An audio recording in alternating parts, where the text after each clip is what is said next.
한 사람이 자기의 삶을 어떻게 사는가, 어떤 모습으로 살고 어떤 자세로 살며 어떤 말과 어떤 행동을 하는가는 전적으로 자기 자신에 대한 이해, 자기 이해, 나는 누구인가에 달려 있습니다. 자신을 존귀한 사람으로 이해하는 사람은 존귀한 삶을 살게 될 것입니다.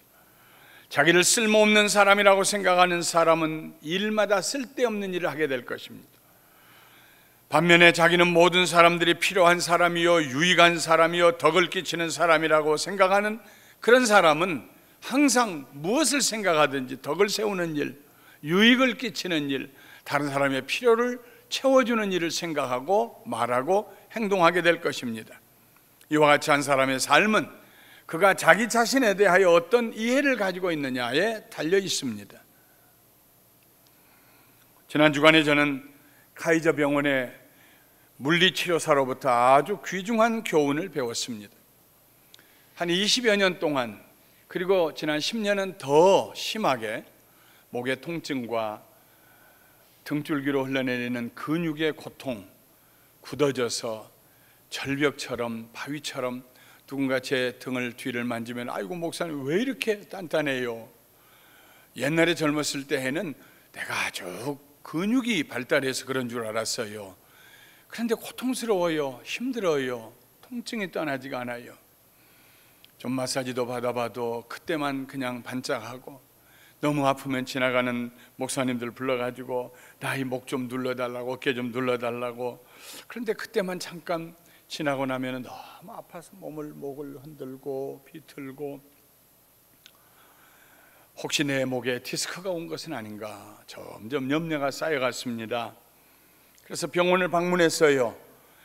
목 주변을 엑스레이를 찍었습니다. 여러 장을 찍었습니다. 그리고 그 결과가 어떻게 될까 기다리고 있는데 의사로부터 아주 짧은 한 문장의 이메일이 왔어요. 아주 건강하고 뼈가 반듯하고 튀어나온 것도 없고 문제 없습니다 하고 이메일이 왔어요. 그러면 뼈가 그렇게 건강하다는데 왜 이렇게 아플까? 어깨가 아프고 등짝이 아프고 고통스럽고 바늘로 찌르는 것 같고 찢어지는 것 같고 왜 그럴까? 그래서 의사에게 부탁해서 물리치료사에게 좀 소개해달라고 그래서 물리치료사를 만났습니다. 물리치료사를 만났더니 저를 의자에 앉혀요. 왜 이렇게 통증이 있느냐고 그랬더니 가만히 제가 앉는 모습을 보더니 당신이 의자에 앉아있는 그 자세 때문에 그렇습니다. 직업이 뭐요? 그래서 목사입니다. 그랬더니 책을 많이 보고 책상에 앉아서 밤낮 앉아서 그랬군요. 그런데 그렇게 앉아있기 때문에 그런 것입니다. 이렇게 해보십시다. 근데 내가 좀 성급하게 말했어요. 왜냐하면 내 속에 머리에다 뭘 묶어가지고 대를 대가지고 좀 반듯하게 하는 그런 교정기구가 있으면 좋겠다, 그런 생각을 가지고 있었기 때문에 혹시 내 머리를 좀 반듯하게 하고 자세를 반듯하게 할 수 있는 그런 교정기구 디바이스가 없느냐 그랬더니 이 사람이 웃으면서 손가락으로 자기 머리를 가리켜요. 그래서 자기가 다 아이디어가 있다, 그런 말이 있는 겁니다. 그랬더니 그 다음에 그분이 저를 앉혀놓고 제 허리 밑에 아래쪽에다가 베개를 넣어주고, 그리고 뒷몸을 뒤로 윗몸을 젖히게 하고, 팔도 펴게 하고, 고개를 들게 하고, 자세를 다 바르게 해줘요. 이렇게 하면 당신이 통증이 사라질 겁니다. 엉덩이 위에다가 척추의 뼈가 이렇게 가지런히 놓여 있는 것을 마음으로 그려보십시오. 그 척추의 뼈 위에 목의 뼈가 차곡차곡 쌓여 있는 걸 그려보십시오. 그리고 그 위에 머리가 하나 얹혀 있는 걸 그려보십시오. 이 머리가 15파운드인데 이 머리가 앞으로 숙여지면은 그 머리를 떨어지지 않게 하려고 등줄기에 근육들이 잡아다니느라고, 그래서 힘들어서 거기가 굳어지는 것입니다. 앞으로 숙이지 마시고 반듯하게 하십시오. 대부분 키가 조금 이렇게 아담하신 분들은 반듯하게 걸어요. 그런데 뭐 좀 커봐야 별것도 아닌데 교만하게 보일까 봐서 저는 일찌감치 예수님이 내 안에 계셔가지고 어떻게 하든지 겸손하려고 고개를 숙이고 다녔는데 오늘 아침에 제가 우리 노장로님하고 옆에 그랬어요. 노장로님, 이게 궁둥이라고 하는데 이 궁둥이 말고 표준말로 점잖은 말이 뭐냐고 그랬더니 엉덩이요. 그래서 궁둥이가 더 낫다 내가 그랬어요. 앉아서 반듯하게 무릎을 반듯하게 하고 평형이 되게 하고. CEO 의자는 안 좋대요. 의자거리가 있는, 어깨거리가 있는 것도 안 좋대요. 반듯하게 90도가 의자에다 앉으래요. 뒤에다가 베개 개고. 그러면서 말하기를, 당신을 교정할 수 있는 최고의 기구는, 치료할 수 있는 최고의 기구는 당신 머리에 있어. 그래. 당신이 가지고 있는 그림, 내가 어떤 자세로 앉아 있을 것이냐, 눈을 감으면 그려지는 내 모습, 내 그림, 그것이 당신을 치료할 것이요. 난 자기 머리를 손가락으로 가리켜서 자기 머리에 아이디어가 다 있는 줄 알았다고 생각했는데 아니요. 나를 교정하고 내 고통에서 나를 자유하게 할 수 있는 치료의 방법과 치료의 기구와 모든 것이 내 머리에, 내 그림 속에, 내 마음에 있다 하는 것입니다. 아, 여기에도 진리가 있구나. 어떤 이해를 갖느냐, 어떤 생각을 갖느냐, 어떤 그림을 그리고 인생을 살아가느냐, 거기에 따라서 고통이 사라질 수 있구나. 바울은 골로새 교회 성도들에게 그러므로 너희가 그리스도와 함께 다시 살리심을 받았으면 위의 것을 찾으라 했습니다. 고개 숙이고 엎드려서 땅의 것을 찾아다니지 말고 너희가 그리스도와 함께 다시 살리심을 받았으면 위의 것을 찾으라. 이 말은 너희가 그리스도와 함께 살아났다고, 다시 부활했다고, 다시 살리심을 받았다고 믿는다면, 그렇게 가정한다면 위의 것을 찾으라, 이런 말이 아닙니다. 기독교의 신앙에는 가정이 없습니다. 부활은 가정이 아니고 사건입니다. 기독교의 신앙은 믿음이지 가정이 아닙니다. 그러므로 이 말씀은 너희가 이미 그리스도와 함께 살리심을 받았기 때문에, 너희가 이미 그리스도와 함께 살리심을 받았으므로 위의 것을 찾으라 하는 말입니다. 바울이 하고자 했던 말의 뜻은 우리가 그리스도와 함께 부활했으니 부활한 사람처럼 생각하고 부활한 사람처럼 자세를 가지고 부활한 사람으로 살아가라 하는 말씀입니다. 바울이 골로새 교회 성도들의 머릿속에 지금 하나의 영적인 교정 기구를 심어주고 있습니다. 그것은 하나님의 말씀을 통한 그림입니다. 바울은 우리를 살리시기 위해 죽으시고 부활하셨던 그 예수님, 우리와 함께 부활하신 그 예수님, 저 음부의 권세 아래, 지옥의 권세 아래, 사탄의 권세 아래, 죄의 권세 아래 짓눌려 살던 우리들을 붙들고 거기에서 끌어올리셔서 하나님의 자녀가 되게 하신, 우리와 함께 부활하신 그 예수님이 하나님 우편에 지금 앉아 계신다고 말씀하십니다. 그렇다면, 그렇기 때문에 우리도 예수님과 함께 하늘에 앉아있는 사람으로 여기라, 생각하라 하는 말씀입니다. 예수님을 믿는 성도들은 예수님과 함께 저 하늘에 앉히운 사람들입니다. 그러므로 바울은 에베소 교회에 보낸 편지에서 말하기를, 허물로 죽은 우리를 그리스도와 함께 살리셨고 너희는 은혜로 구원을 받은 것이라, 또 함께 일으키사 그리스도 예수 안에서 함께 하늘에 앉히시니 했습니다. 예수 그리스도 안에서 함께 하늘에 앉혔다. 여러분, 우리가 있는 자리는 비록 우리가 세상에 살고 있지만은 예수 그리스도와 함께 하늘에 앉히움을 받은 줄 믿습니다. 바울이 너희 생명이 그리스도와 함께 하나님 안에 감추어졌다 하는 말의 뜻이 그것입니다. 우리의 생명이 예수와 함께 하나님 안에 감추어져 있다. 감추어져 있다는 말은 안전을 의미합니다. security. 우리는 안전한 피난처에 있어요. 누구도 손을 댈 수가 없어요. 만질 수가 없어요. 우리는 감추어져 있어요. 예수님과 함께 하나님 안에.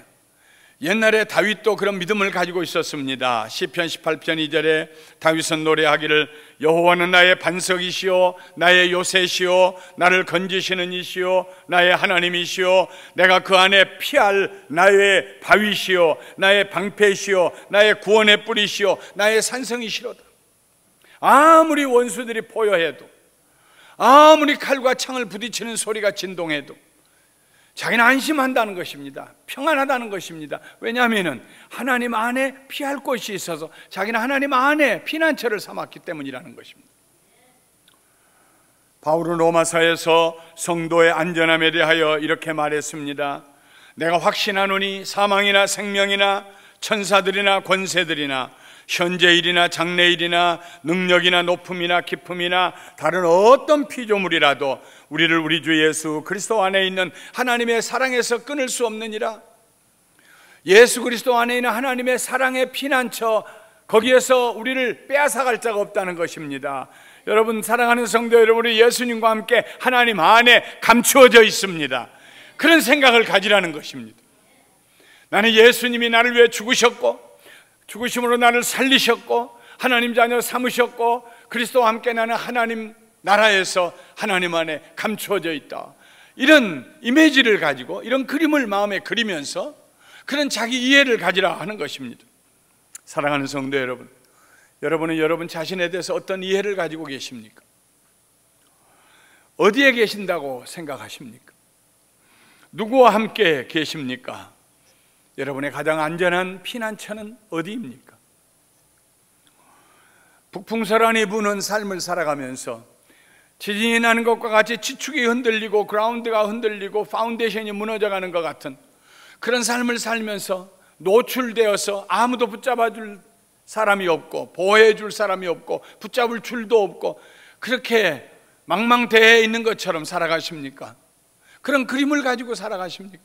아니면 나를 구원하시고 나를 위하여 자기 몸을 버리신 예수 그리스도께서 나를 붙드시고 함께 일으키셔서 성령으로 말미암아 하나님의 자녀가 되게 하시고 거듭나게 하셔서 지금은 예수님이 나를 붙들고 올라가셔서 하나님 보호자 우편에 앉아 계신 예수님께서 나를 하나님의 사랑 안에 감추어 놓으셨다, 그런 생각을 가지고 살아가십니까?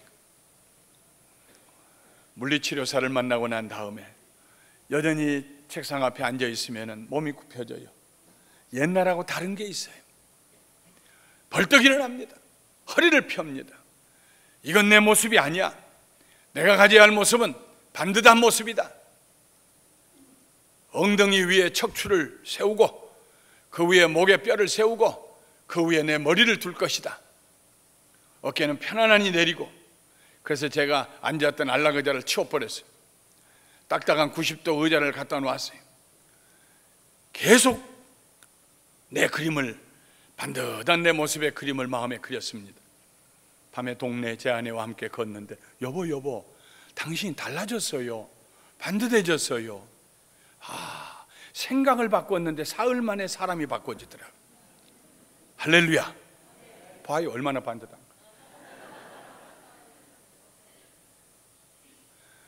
그리스도인들은 자기 이해가 올바라야 합니다. 여러분, 우리는 문제 가운데 뒤죽박죽이 돼서 돼지같이 살아가는 존재가 아닙니다. 천사보다 더 나은 존재들입니다.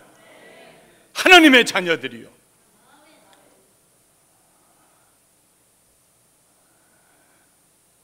바울은 위의 것을 찾으라고 명령했습니다. 이 단어가 누가복음 15장 8절에 나오는데 거기 보면은 동전 10개를 가지고 있던 여자가 그 중에 하나를 잃어버렸어요. 드라크마 하나를. 그런데 그 하나를 찾기 위해서 부지런히 찾았습니다. 부지런히 찾았어요. 이 찾는다는 말이 그런 뜻입니다. 잃어버린 것을 찾는다. 내가 마땅히 가져야 할 것을 찾는다. 하나님의 나라 위에 있는 것을 찾습니다. 고개를 들고 하나님 나를 어떤 존재로 만드셨는가? 이 찾는 행위를 통하여 우리는 우리의 삶의 자세를, 영적 자세를 교정해 나가야 합니다. 바울은 위의 것을 생각하고 땅의 것을 생각하지 말라고 했습니다. 위의 것에 마음을 두라는 말입니다. 땅의 것에 마음을 두지 말라는 것입니다. 이 두 가지 명령어를 통하여 바울이 하고자 했던 말은 살면서 내가 누구인가를 생각하고 계속하여 하나님의 계시는 그 위를 바라보고 위의 것을 찾으며 거기에 너희의 마음을 두어라. 골로새 교회 성도들이여 하는 말입니다. 그러면 사랑하는 성도 여러분, 위의 것은 무엇이고 땅의 것은 무엇일까요? 우리가 찾아야 하며 우리의 마음을 두어야 할 위의 것은 무엇이며 우리가 버리고 벗어버려야 되고 뒤로 던져버려야 될 땅의 것은 무엇일까요? 먼저 땅에 있는 것들은 우리가 죽여야 할 죄의 본성입니다. 오늘 우리는 골로새서 3장 1절부터 4절 읽었습니다마는 5절부터 17절에 보면은 땅의 것이 무엇인가를 먼저 얘기하고 그 다음에 하늘에 속한 것이 무엇인가를 바울이 얘기하고 있습니다. 예수님을 믿기 때문에 우리는 저절로 죄에서 자유한 것이 아닙니다. 예수님을 믿기 전에는 죄가 죄인 줄 몰랐어요. 별로 양심의 가책 받지 않았어요. 죄책감에 눌리지도 않았어요. 그러나 예수님을 믿고 난 다음에는 죄가 뚜렷하게 죄로 보입니다. 죄 때문에 더 고통을 받게 됩니다. 바울이 얘기했던 것처럼 자기 속에 있는 죄의 본성이 보입니다. 오라 나는 공고한 사람이로다. 왜 내가 하나님을 섬기려고 하는데 내 속에 죄를 짓도록 끌고 가는 이 내 못된 옛사람 본성이 남아있는가? 예수 믿기 전에는 그게 안 보였어요.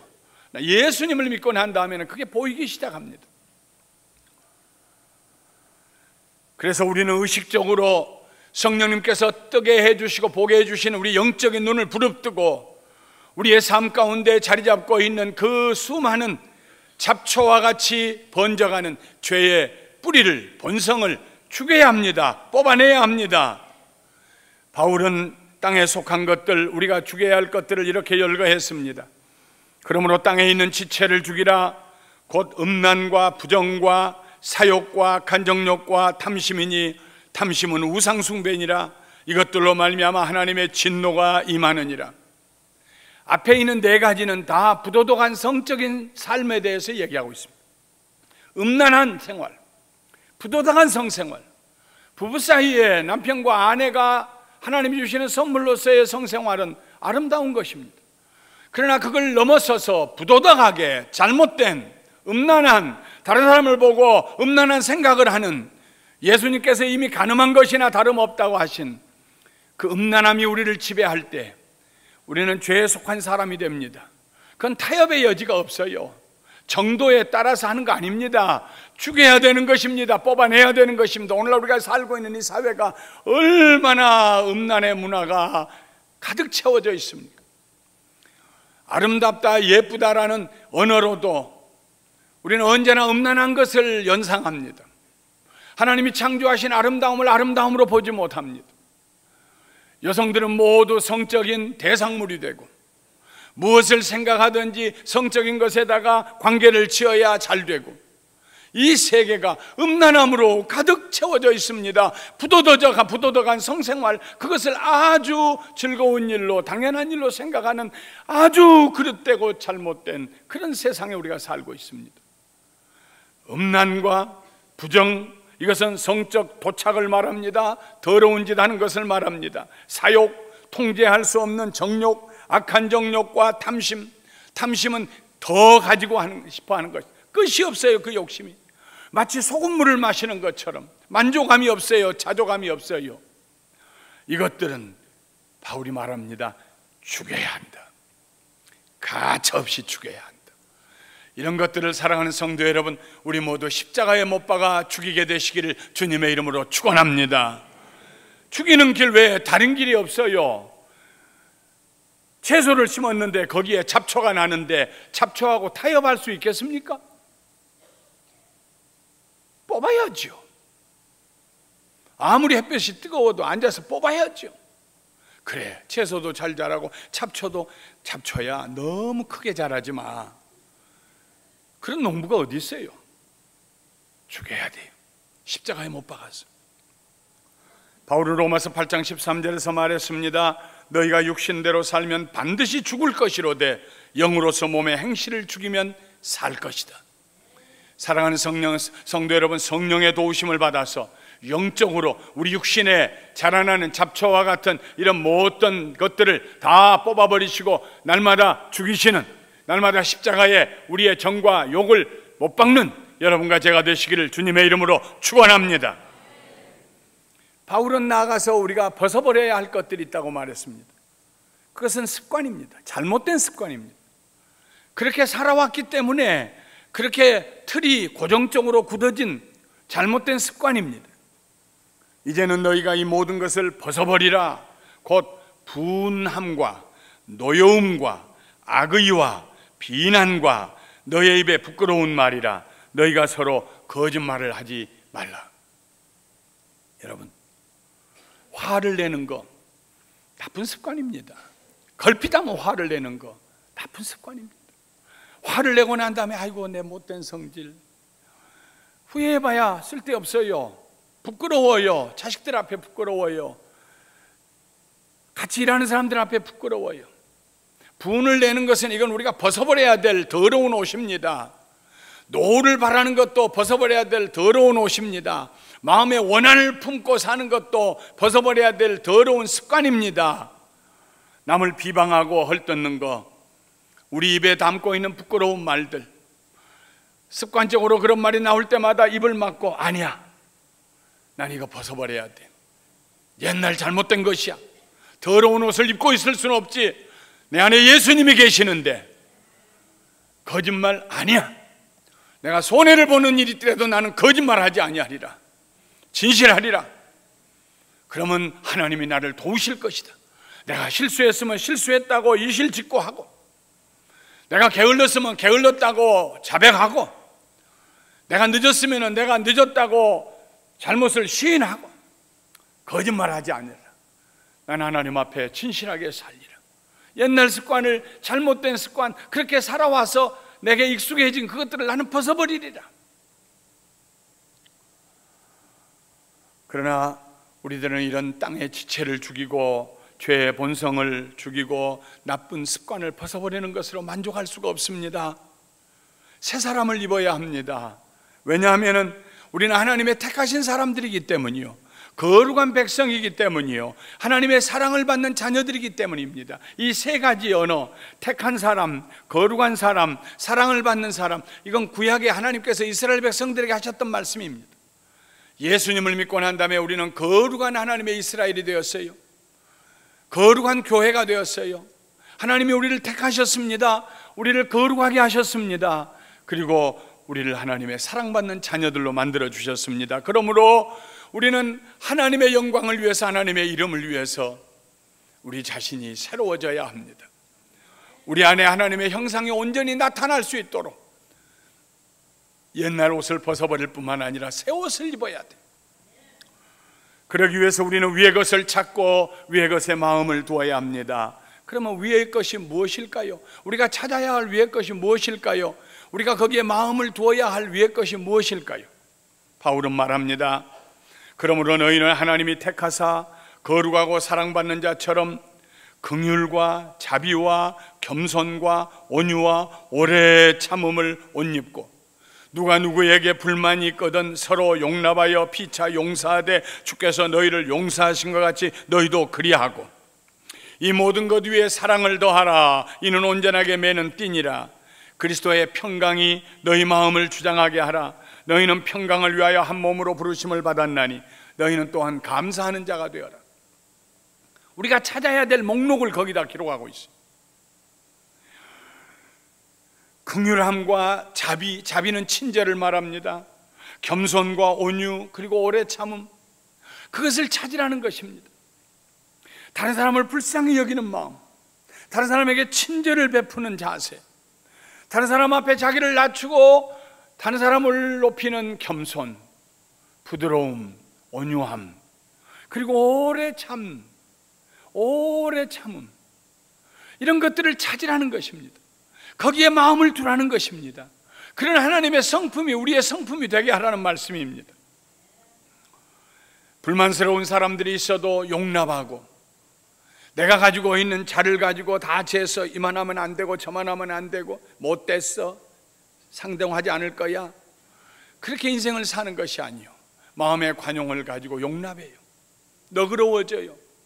사람이 너그러워지고 사람이 넓어지고 마음이, 사람이 참 풍성하게 너그러워지는 이것은요, 학교에서 배울 수 없습니다. 부모가 가르칠 수도 없습니다. 길은 하나밖에 없어요. 자식 기르면서 그 자식이 그냥 뱃속에 있을 때부터 발길질하던 자식이 사춘기를 지나면서 주먹질하고 발길질하고 대들고 나 죽는다고 하고, 그럴 때에 부모의 마음이 이리 넓어지고 저리 넓어지고 저만큼 깊어지고 저만큼 높아져 가지고 부모 사람 만드는 건 자식이요.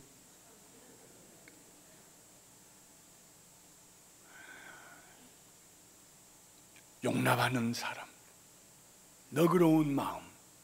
그래, 넘어진 사람 한 번 넘어졌다고 버리지 아니하고 내가 3번 용서해 줬으면 됐지.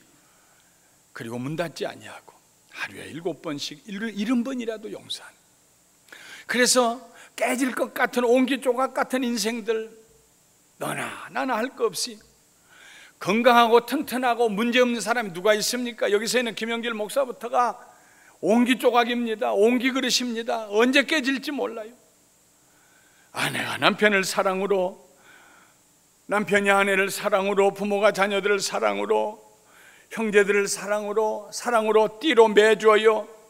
옹기 그릇에 금이 가면은요, 그 대나무로 테를 만들어 가지고 거기를 묶어줍니다. 그래 가지고 비록 거기에다가 물을 넣지는 못하지만 곡식을 넣어 가지고 써요. 사랑으로 또 덮어주고 사랑으로 또 껴안아주고, 위를 보고 찾으며 거기에 마음을 두어야 할 것은 이런 용서하는 마음, 너그러운 마음. 왜냐하면 하나님이 우리를 용서하셨기 때문에. 한번 따라서 봅시다. 나도 용서받았습니다. 깊이 생각할 거 없어요. 멀리 생각할 거 없어요. 단순하게 나도 용서받았습니다. 그거면 돼요.